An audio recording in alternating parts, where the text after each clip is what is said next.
اور جنازہ ایسی نماز ہے اس میں نہ رکوع ہے اور نہ سجدہ ہے. کبھی آپ نے غور کیا کہ جنازہ کے اندر رکوع اور سجدہ کیوں نہیں ہے؟ اللہ اکبر. اس لیے کہ جنازہ آگے بڑھا ہوا ہے، کہیں یہ بات ذہن میں نہ آ جائے کہ اس کو سجدہ کیا جا رہا ہے. اس لیے نہ رکوع ہے، نہ سجود ہے، نہ تشہد ہے. کھڑے ہو کر جنازہ پڑھنا ہے. پہلی تکبیر کے بعد سورہ فاتحہ پڑھنا ہے. امام نے بھی اور مقتدیوں نے بھی. ابن عباس رضی اللہ تعالیٰ عنہ کی روایت جس میں واضح طور پر پہلی تکبیر کے بعد اس میں فاتحہ کا ذکر ہے. یہ دلیل ہے کہ نماز جنازہ کے اندر سورہ فاتحہ امام بھی پڑھے گا اور مقتدی بھی. لیکن یقین کریں افسوس کی بات کیا ہے کہ ہمارے بعض بھائی عام نمازوں میں جھگڑا کرتے ہیں کہ مقتدی فاتحہ نہ پڑھے، لیکن جنازے میں کہتے ہیں امام بھی نہیں پڑھے گا.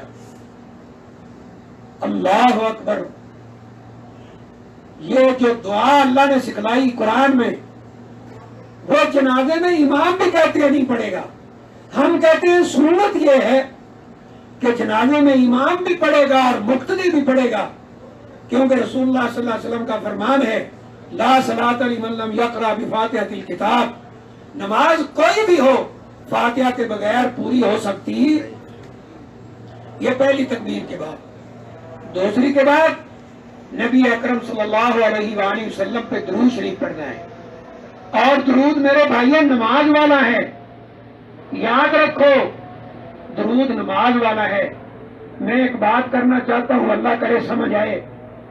آپ کیا سمجھتے ہیں کہ جو درود کے الفاظ، جو درود کے صیغے ہمیں رسول اللہ صلی اللہ علیہ وسلم نے سکھلائے ہیں، اور درود کے وہ الفاظ اور وہ صیغے جو کسی انسان نے بنا کر ہمیں دیے ہیں، آپ کا کیا خیال ہے کہ کون سے الفاظ زیادہ اہمیت رکھتے ہیں اور کون سے الفاظ زیادہ فضیلت رکھتے ہیں، اور کون سے الفاظ ہیں جن میں جامعیت اور بانعیت زیادہ ہے، اور کون سے الفاظ ہیں جو دنیا کے سب سے بڑے ادیب کی زبان سے نکلے ہیں؟ کیا وہ زیادہ مقام رکھتے ہیں یا کسی امتی کا بنایا ہوا درود وہ زیادہ مقام رکھتا ہے؟ بولے نا بھائی. جو رسول اللہ صلی اللہ علیہ وسلم نے ہمیں سکھلایا ہے. تو یہ دوسری تکبیر کے بعد درود شریف پڑھنا ہے. تیسری تکبیر کے بعد مرنے والے کے لیے دعا کرنا ہے. نبی اکرم صلی اللہ علیہ وسلم فرماتے ہیں جب تم اپنے بھائی کا جنازہ پڑھو فَأَخْلِصُوا لَهُ دعا، اس کے لیے مخلص ہو کے دعائیں کرو اللہ سے. اور دعائیں کیا ہیں؟ نبی صلی اللہ علیہ وسلم نے کیا دعائیں مانگی ہیں جنازے میں؟ ایک صحابی کہتے ہیں جب آپ جنازہ پڑھاتے تھے تو بہت زیادہ دعائیں کیا کرتے تھے، اور انہوں نے دعائیں پڑھ کر ساتھیوں کو سنائی. کہا یہ دعائیں میں نے رسول اللہ صلی اللہ علیہ وسلم کے پیچھے جنازہ پڑھ پڑھ کر یاد کی ہیں. آپ جنازے میں یہ دعائیں کیا کرتے تھے. وہ دعائیں کیا ہیں؟ اللہم اغفر لہ ورحمہ وعافہ واعف عنہ واکرم نزلہ ووسع مدخلہ اللہم اغسلہ بالماء والثلج والبرد اللہم نقہ من الذنوب والخطایا کما ینقی الثوب الابیض من الدنس. ایک یہ دعا ہے. دوسری دعا آپ نے کیا کی ہے؟ اللہم انی عبدک وابن عبدک وابن امتک کان یشہد انک لا الہ الا اللہ وان محمدا عبدک ورسولک انہ فی ذمتک انہ لجا الی رحمتک وانت غنی عن عذابک. اللہ اکبر. یہ دعا دوسری آپ نے کی ہے. کچھ کہہ رہے ہیں جی ہم پہلے طواف وداع کر رہے ہیں، آج کر رہے ہیں اور پھر یہاں آ جائیں اپنا سامان لے لیں اور کل چلے گئے. تو طواف وداع کا مطلب کیا ہے؟ وداع کا مطلب ہے کہ مکہ کو چھوڑ دینا، اس نظریے سے طواف کرنا. کیونکہ رسول اللہ صلی اللہ علیہ وسلم نے فرمایا جو شخص حج کو یہاں آئے تو اس کا آخری کام کیا ہونا چاہیے؟ طواف. یعنی طواف کرے اور اپنے سفر کی تیاری میں لگ جائے. تو طواف وداع اس کو کہتے ہیں. اور جو الحمدللہ ہم لوگ یہاں ٹھہرے ہیں، اللہ نے قرآن مجید میں فرمایا فَمَن تَعَجَّلَ فِي يَوْمَيْنِ فَلَا إِثْمَ عَلَيْهِ وَمَن تَأَخَّرَ فَلَا إِثْمَ عَلَيْهِ، کہ جو 2 دن کی کنکریاں مار کے جانا چاہے تو کوئی گناہ والی بات نہیں، اور جو 3 دن کی مارے تو اس پر بھی کوئی گناہ نہیں. اور ظاہر سی بات ہے کہ اگر 13 کی ہم کنکریاں مارتے ہیں تو انشاءاللہ اس کا ثواب ہے. اس کے بعد ہمارا کل کا کام کیا رہ جائے گا کہ آج رات جس میں کل کنکریاں مارنی ہیں، یا جس کو ابھی سورج مینا میں غروب ہو چکا ہے، وہ کل کنکریاں مارے گا. اور اس کے بعد یعنی تینوں جمرات کو، پہلے چھوٹے کو، پھر بڑے کو، اور درمیانے کو، پھر بڑے کو. اور بار بار عرض کیا گیا ہے کہ چھوٹے کو مار کے کیا کرنا ہے؟ دعا کرنا ہے. درمیانے کو مار کر دعا کرنا ہے، اور بڑے کو مار کر دعا نہیں کرنا ہے. اور یہ بھی عرض کیا تھا کہ کنکری چنے کے دانے کے برابر ہو، اور جو استعمال نہیں ہوئی وہ آپ اٹھا سکتے ہیں، یعنی وہاں اندر سے نہ اٹھائیں جو استعمال ہو رہی. اور یہ بھی بتایا تھا کہ اللہ اکبر کہہ کر اس طرح آرام کے ساتھ اللہ اکبر.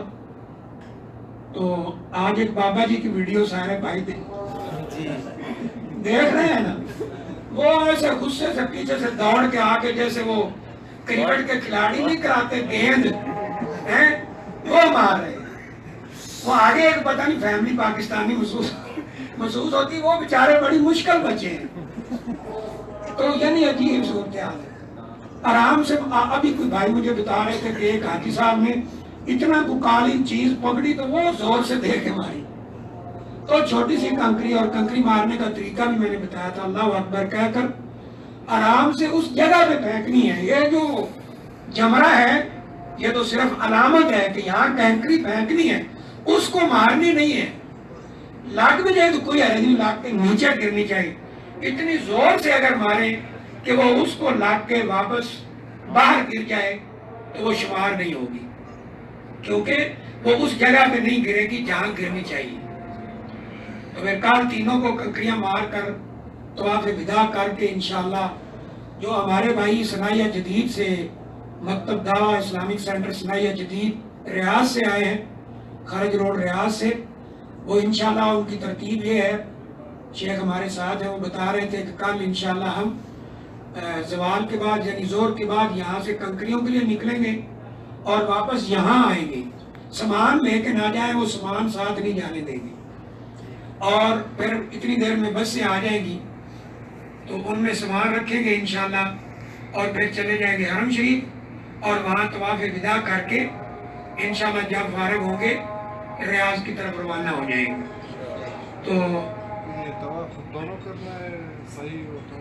سائی نہیں ہے طواف وداع میں، سائی نہیں ہے طواف وداع میں، کوئی سائی نہیں ہے. تو ایک سوال ابھی آج بھائیوں نے کیا تھا کہ ہم نے کنکریاں تو صبح مارنی تھی، رات بھی یہاں ٹھہرے، لیکن اچانک ہماری کمپنی کی طرف سے ایسا شیڈول دے دیا گیا ہے کہ یا تو ہم فجر کی نماز کے بعد کنکریاں مار سکتے ہیں یا پھر مار ہی نہیں سکتے. تو اگر کوئی ایسی پرابلم ہو جاتی ہے تو وقت سے پہلے مارنے سے بہتر ہے کہ آپ کسی کو اپنا وکیل بنا دیں. یہ ثابت ہے. آپ اگر کسی ایسی مصیبت میں ہیں یا کوئی پریشانی، کوئی فلائٹ کا مسئلہ یا ایسا کوئی بھی پرابلم ہے، تو اپنا وکیل مقرر کریں جو پہلے اپنی کنکریاں مارے گا اور پھر آپ کی طرف سے مار دے گا. تو انشاءاللہ یہ بھی اس طرح ٹھیک ہو جائے گا. تو سب سے یعنی اس موضوع پر سب سے بڑی بات یہ ہے کہ ہم اللہ سے دعا کریں کہ یا اللہ ہمارا حج قبول فرما.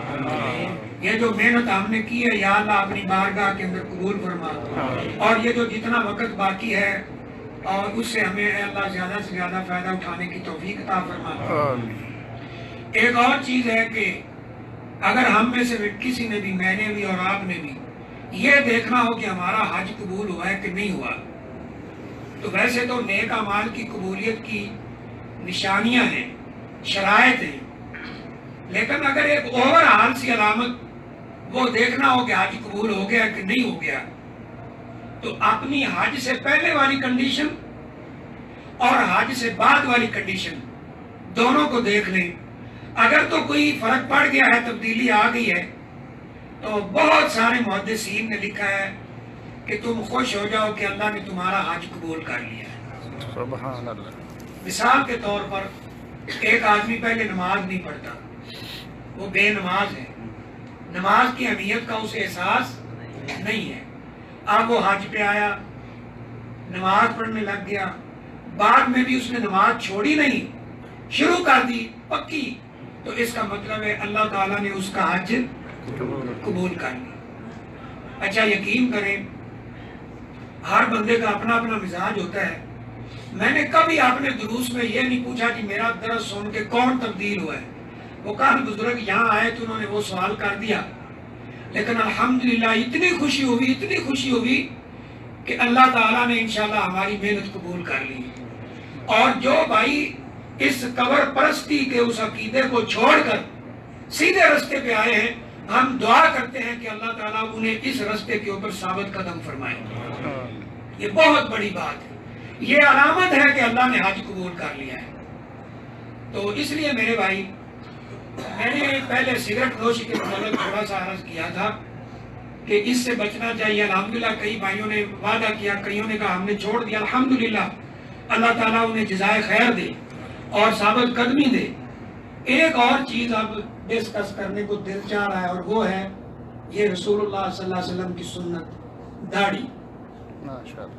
نبی اکرم صلی اللہ علیہ وسلم کا فرمان آپ سنیں، آپ نے فرمایا واف اللحا وقص الشوارب، داڑھی کو بیچاری کو معاف کر دو اور مونچھوں کو کٹاؤ۔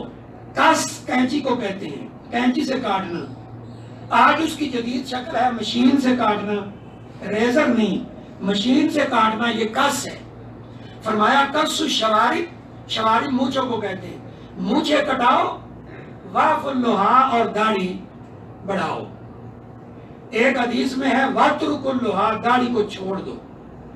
ایک میں ہے وَرْخُ اللحا، داڑھی کو لٹکاؤ۔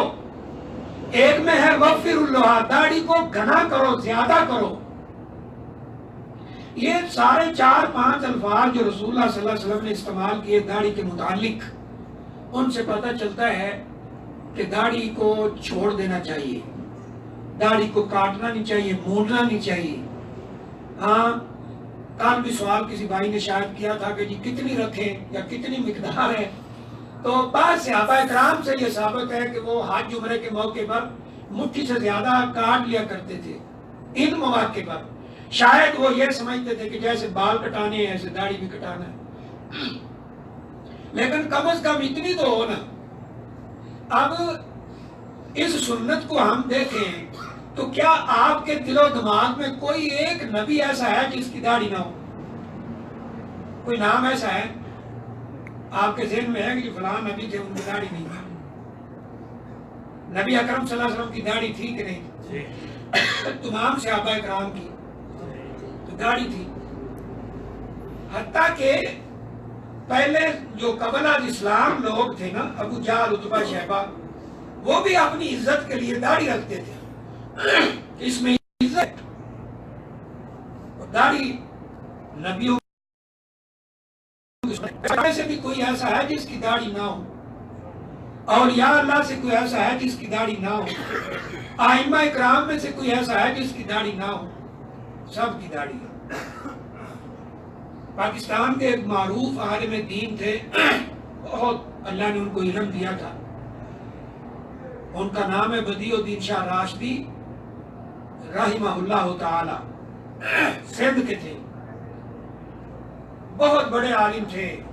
ان کے علم کی ایک جھلک چھوٹی سی مثال میں کہ یہاں کوئی سعودی عالم وہ اپنا تھیسس لکھ رہے تھے، اس میں کوئی راوی ایسے آ گئے حدیث کے روات کہ جن کے حالات کہیں مل نہیں رہے تھے، بڑا ڈھونڈا کہ ان کے حالات کہاں ملے، تو ان کو کسی نے بتایا کہ اگر ان کے حالات پتہ کرنا ہے نا تو پاکستان چلے جاؤ، شیخ بدیع الدین شاہ راشدی اس وقت زندہ تھے، کہ ان کے پاس جاؤ، یہ جو روات حدیث ہیں ان کے حالات وہاں سے تمہیں مل سکتے ہیں۔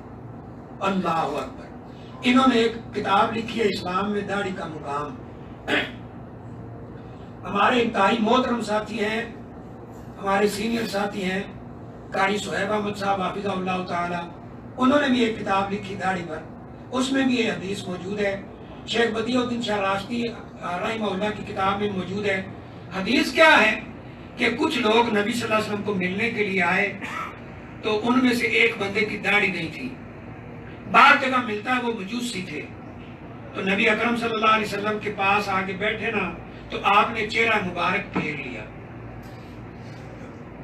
وہ بات کرنے کے لیے ادھر سے آیا تو آپ نے چہرہ مبارک ادھر پھیر لیا، وہ ادھر سے آیا تو آپ نے پھر پھیر لیا۔ وہ آخر کار عرض کرتا ہے اللہ کے رسول صلی اللہ علیہ وسلم مجھ سے کیا غلطی ہو گئی ہے کہ آپ مجھے دیکھنے کے لیے تیار نہیں ہیں، آپ مجھ سے بات کیوں نہیں کرتے؟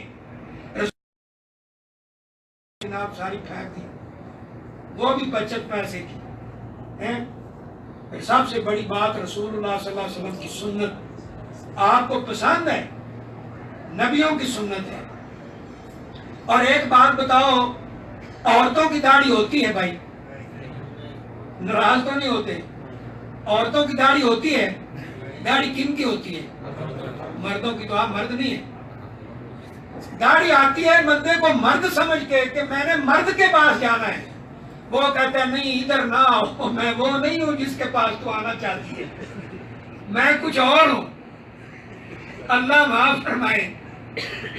اچھا پھر ایک اور بڑے افسوس کی بات، چلو بندہ کوئی نوجوان ہو، وہ بیچارہ ابھی اس پرابلم میں ہے کہ جی میں داڑھی رکھ لوں گا تو کیا بنے گا، مجھے رشتہ نہیں ملے گا، مجھے جناب کیا کہتے ہیں لوگ مذاق کریں گے، یہ ہوگا وہ ہوگا، تو اس کو تو چلو جی ایک دھوکہ ہے کہ میں ابھی جوان ہوں، کیا کہتے ہیں ابھی میں جوان ہوں، ابھی میں جوان ہوں، تو پھر جناب رکھ لیں گے بعد میں۔ تو بوڑھوں کو واللہ بوڑھے بندوں کو دیکھا کہ وہ یہ جو چہرہ ہے نا اس پہ سلوٹیں پڑی ہوئی ہے اور اس کے اندر کو چہرہ ہے، تو وہ نائی جب ایسے گاؤں میں نا، گاؤں میں صبح صبح نائی ایسے ایسے اس کی داڑھی مون رہا ہے، تو اب وہ سلوٹیں پڑی ہوئی ہیں تو اس کے اندر بال ہیں، تو وہ نائی کہتا ہے کہ اب آپ کے بال ہیں تو اندر زبان ڈال لو، اب مونڈو بھائی، اب بابا تو نے کس کو کچھ دکھانا ہے؟ تیری بات سے ہوگی ٹانگیں تیری قبر میں ہیں، اب تو نے کس کو دکھانا ہے؟ یہ ایک بڑا افسوس۔ میں نے جب داڑھی رکھی نا، شروع میں الحمدللہ رکھ لی، تو میرے کلاس فیلو جو اسکول کے تھے، مدرسے کے نہیں، دینی تعلیم کے نہیں، وہ کوئی مل جاتا نا، اوہ تو نے داڑھی رکھ لی، تو میں نے کہا میں کوئی گناہ کیا ہے؟ کوئی اور ابھی بڑی عمر پڑی ہے داڑھی رکھنے کی، پھر رکھ لیں گے۔ کوئی کہتا ہے جی داڑھی والا جو ہے نا وہ اس کو کوئی رشتہ نہیں دیتا، اللہ معاف کرے، یہ بالکل غلط بات ہے۔ مولوی حضرات جو ہے نا عام طور پر وہ 2 3 4 کر کے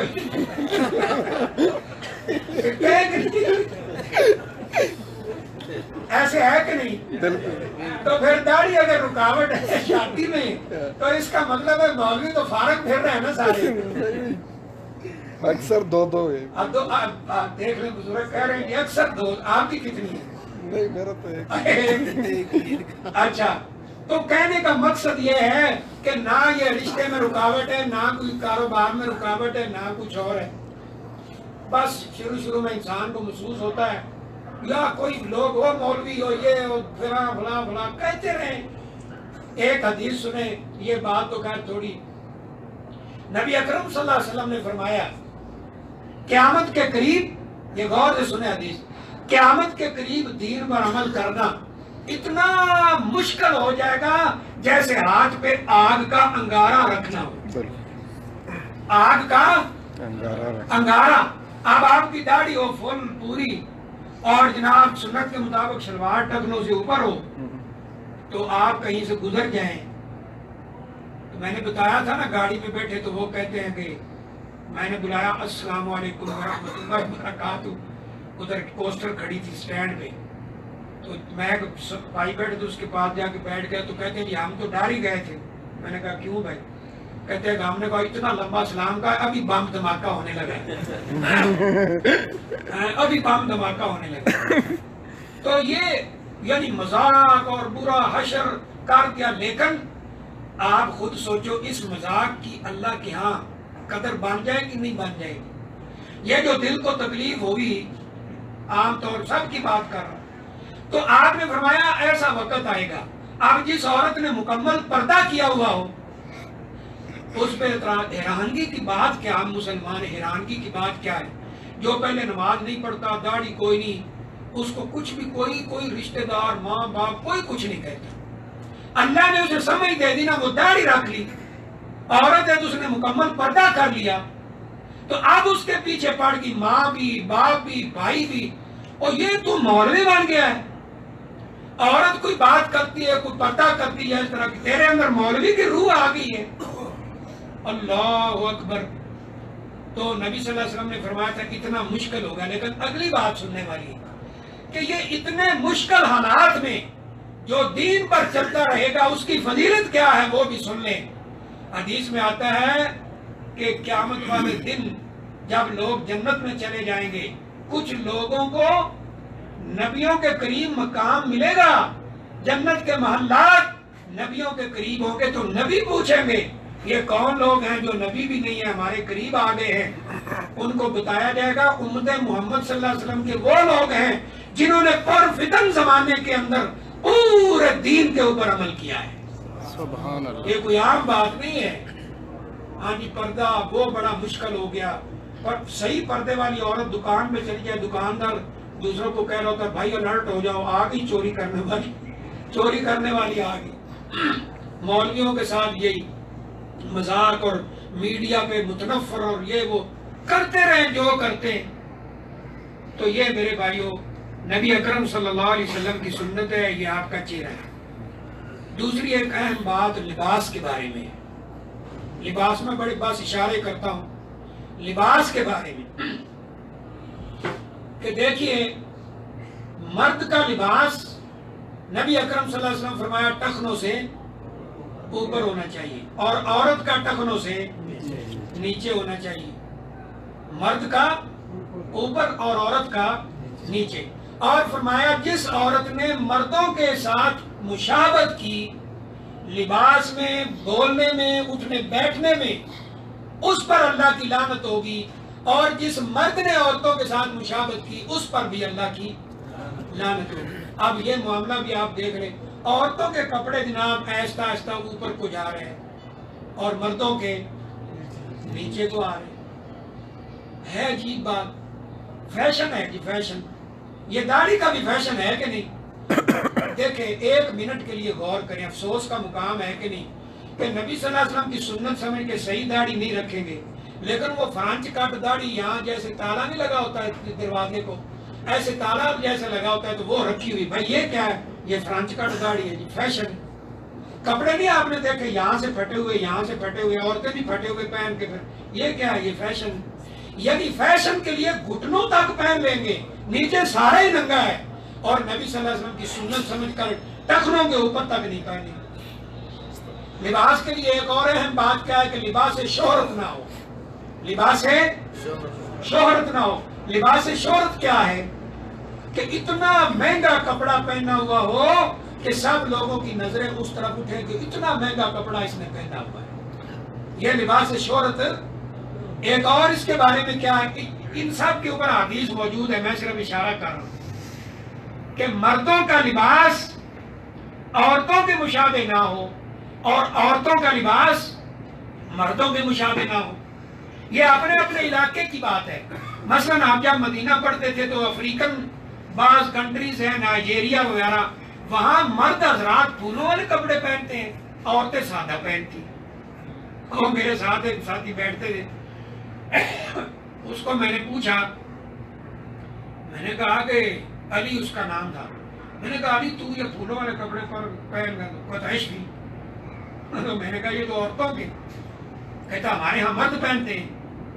تو بہرحال کسی علاقے میں جو ایسا ہے تو جو لباس مرد استعمال کرتے ہیں یا جو مردوں کے لباس کا انداز ہے، اس کا سلائی وغیرہ ہے، وہ عورت استعمال نہ کرے اور جو عورتوں کا ہے وہ مرد استعمال.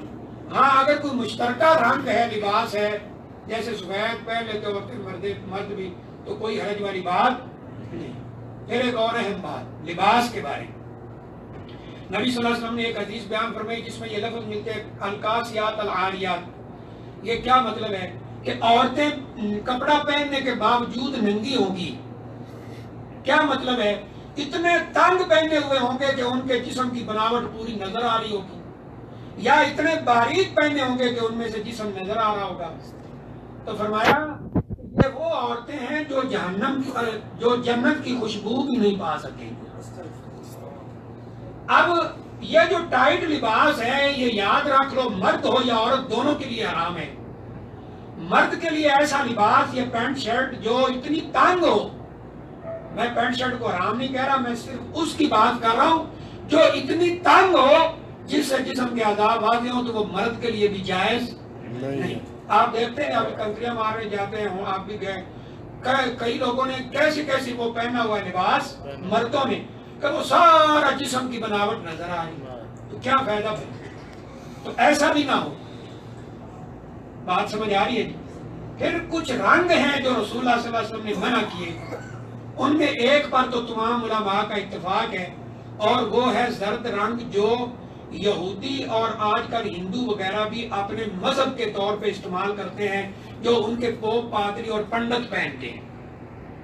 پوپ پادری اور پنڈت پہنتے ہیں، وہ رنگ بنا ہے.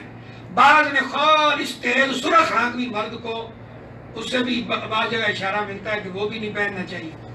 اور میرے بھائیوں یاد رکھو، لباس ایسی چیز ہے جس سے انسان کا وقار ظاہر ہوتا ہے. اگر لباس ایسا ہے نا جس میں جسم اور سطر کی وہ حفاظت نہیں ہوتی، تو یاد رکھو آہستہ آہستہ انسان یہ فحاشی کی طرف اور اس طرف مائل ہو جاتا ہے.